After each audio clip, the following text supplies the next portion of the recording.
আসসালামু আলাইকুম রহমতুল্লাহ। সম্মানিত দর্শক ও শ্রোতা, আরাফার দিন কবে বাংলাদেশে? ২০২৬ সালে আরাফার দিন কবে? আরাফার দিনের আমল কি, রোজা কি, নামাজ কি? আসুন এই বিষয়গুলো আমরা জেনে নেই। সম্মানিত দর্শক ও শ্রোতা, জিলহজ মাস আল্লাহ পাকের কাছে পবিত্রতম মাস। কারণ এই মাসে রয়েছে হজ, এই মাসে রয়েছে কুরবানি, এই মাসে রয়েছে দান সদকা, এই মাসে নামাজ আছে, এই মাসে রোজা আছে। এই মাসের ১ম ১০ দিন রাসূলুল্লাহ সাল্লাল্লাহু আলাইহি ওয়াসাল্লাম কখনো রোজা কিন্তু ছাড়তেন না ১ম ১০ দিনে। সুতরাং আমরাও রোজা রাখবো না। রোজা কিন্তু অবশ্যই আমরা ছাড়বো না। আমাদের রোজা কোনো অবস্থাতেই এই রোজা ছাড়া যাবে না। সম্মানিত দর্শক ও শ্রোতা, আরাফার রোজা কবে আপনি রাখবেন? এবং আরাফা কবে? আসুন আমরা জেনে নিই। ২০২৬ সালের বাংলাদেশে ঈদুল আজহা অনুষ্ঠিত হবে ২৮শে মে রোজ বৃহস্পতিবার। কিন্তু এই আরাফার রোজাটা হলো তার আগের দিন। আগের দিন হলো ২৭শে মে রোজ বুধবার। বুধবার সারাদিন রোজা রাখতে হবে। মঙ্গলবার দিবাগত রাতে আমাদের খেতে হবে।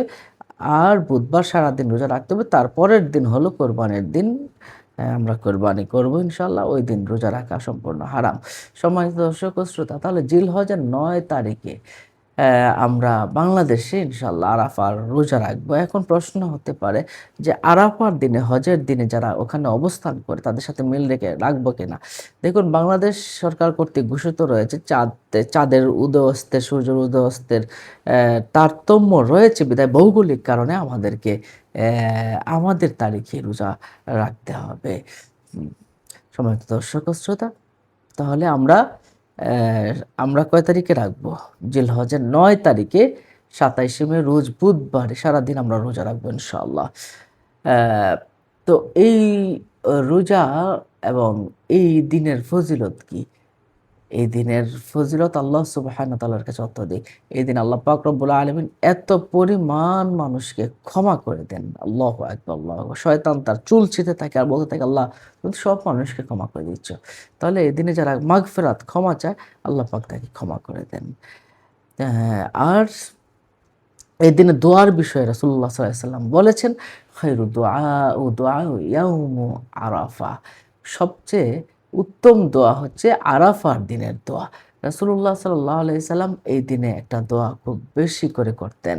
এই দোয়াটা কিন্তু আমাদের প্রত্যেকেই করা উচিত এবং এই দোয়াটা সারাটা দিন, যেদিন আরাফার দিন সেদিন সারাটা দিন আমাদের পড়া। জাবের রাদিয়াল্লাহু আনহু থেকে বর্ণিত, রাসূল সাল্লাল্লাহু আলাইহি সাল্লাম বলেছেন, লা ইলাহা ইল্লাল্লাহু ওয়াহদাহু লা শারীকা লাহু লাহুল মুলকু ওয়া লাহুল হামদু ওয়া হুয়া ইউহয়ি ওয়া ইউমিত ওয়া হুয়া হাইয়্যুন লা ইয়ামুতু বিয়াদিহিল খায়রু ওয়া হুয়া আলা কুল্লি শাইইন কাদির। এইটুকু পড়বেন। অথবা লা ইলাহা ইল্লাল্লাহু ওয়াহদাহু লা শারীকা লাহু লাহুল মুলকু ওয়া লাহুল হামদু ওয়া হুয়া আলা কুল্লি শাইইন কাদির। এইটুকু পড়লেও কিন্তু হয়ে যাবে। এটা হচ্ছে স্পেশালি আরাফার দিনের এই দোয়াটা। এই দিনে আপনি বেশি, বেশি করে তাসবিহ, তাহলিল, দোয়া যা পারেন, যে দোয়া আপনার জানা আছে সেই দোয়াটা আপনি পড়বেন। লা হাওলা ওয়ালা কুওয়াতা ইল্লা বিল্লাহ, আস্তাগফিরুল্লাহ, এগুলো একটু বেশি করে পড়বেন। আর সুবহানাল্লাহ, আলহামদুলিল্লাহ, আল্লাহু আকবার, এটা তো পড়বেন। এটা সহিহ হাদিস শরীফে স্পষ্টভাবে উল্লেখ রয়েছে। বেশি করে তাহমিদ, তাহলিল, এগুলো তাসবিহ, এগুলো একটু বেশি করে পড়া। সম্মানিত দর্শক ও শ্রোতা, তাহলে আমরা এই দিনে কি, কি করব এটা পেলাম। এখন আরেকটা আমলের কথা এসেছে। এটা হলো রোজা রাখা। রোজা রাখা, রাসূল সাল্লাল্লাহু আলাইহি ওয়াসাল্লাম এই রোজাটাকে কখনো ছাড়তেন না। হযরত আবু কাতাদা রাদিয়াল্লাহু তাআলা আনহু থেকে বর্ণিত, তিনি বলেন, সুইলা আন সাওমি ইয়াউমি আরাফা। রাসূল সাল্লাল্লাহু আলাইহি ওয়াসাল্লামকে ইয়াউমে আরাফার রোজা সম্পর্কে জানানো হলো, এই রোজাটা কি?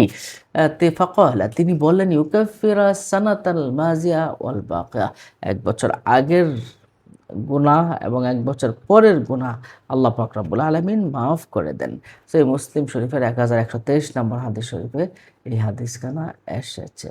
সুবহানাল্লাহ, সুবহানাল্লাহ। তাহলে আমরা রোজা রাখবো, নামাজ পড়বো, দোয়া করব, আমল করব। কবে? আমরা এই আরাফার দিনের ৯ তারিখ, জিলহজ মাসের ৯ তারিখে আমরা করব, বাংলাদেশে ঈদের আগের দিন ২৭শে মে রোজ বুধবার। ইনশাআল্লাহ আমরা প্রত্যেকেই আমল করার চেষ্টা করব। আল্লাহ পাক এদিন প্রত্যেকটা মানুষকে আল্লাহ পাক ক্ষমা করেন। যারা আল্লাহ পাকের কাছে ক্ষমা চায়, যারা হতভাগা তারা তো আল্লাহ পাকের কাছে ক্ষমা চাবে না। যার কারণে তারা ক্ষমা পাবেও না।